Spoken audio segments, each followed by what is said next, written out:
جانا تماس पे जाना तमस मत जी बढ़िया तमस तो कैसे ne de var bir kız baksa bize duvarın altında Doğru abi. Çok şükür bak. Karakanser. Tabii canım belli olmaz haber. Usta bizim bir tane 4'te çalışıyor, bir 2-3'te çalışmıyor diye. Şu an yine aynıdır.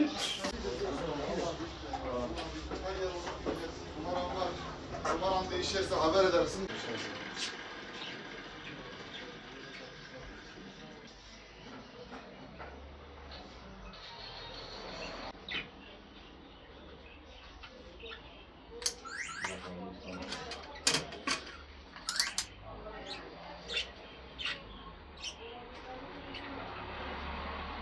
Ee, 1969 doğumluyum. Doğuştan beri Batman'dayım. 52 senedir Batman'da yaşıyorum. Yaklaşık 30 senedir ben esnaflık yapıyorum. 20 yıla aşkındır tamirat işini yapıyorum. Daha önce başka sektörlerde çalıştım. Yüksekokulu Elektrik Bölümü mezunuyum. Burada elektrikli ev aletlerinin tamirini yapıyoruz. Endüstriyel mutfak malzemelerini tamir ediyoruz. Bunun yanında bizimle ilgili olan parçaları da satıyoruz. Yedek parça satıyoruz. Endüstriyel mutfak malzemelerini satıyoruz. Yani malzeme genellikle çay samovarlarıdır. Çay kazanlarıdır. Tost makinesidir, döner makinesidir. Fritözdürler. Bunun yanında bunlarla ilgili yedek parçalarının satışını yapıyoruz. Bizim iş ağırlıklı olarak tamirattır. Tamir işini yapıyoruz biz. Şu anda işler yani iyi desek yalan olur. Yine de çok şükür iyidir. Yalnız biraz parçalar şeyinden pahalıdır. Parçalar epey pahalıdır. Bir şey mesela hani sattığımız fiyata yerine koyamıyoruz bunu. Örneğin mesela bir parçayı diyelim ki 20 milyona satıyorsak bir hafta sonra biz onu 20 milyona satıyoruz. Bu sefer ne oluyor? Yani karın yanında biz hamallık yapmış oluyoruz. Hem emeğimiz boşuna gitmiş olur. Bir de kar etmemiş oluruz. Yani bir de yani kiralar çok yüksek olur. Özellikle ben elektrik şeyleri çok yükseldi bu elektrik faturaları.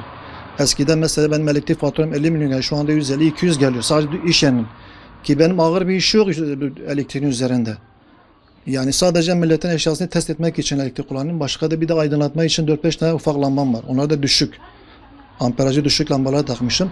Ona rağmen yine ayda 100-200 falan geliyor.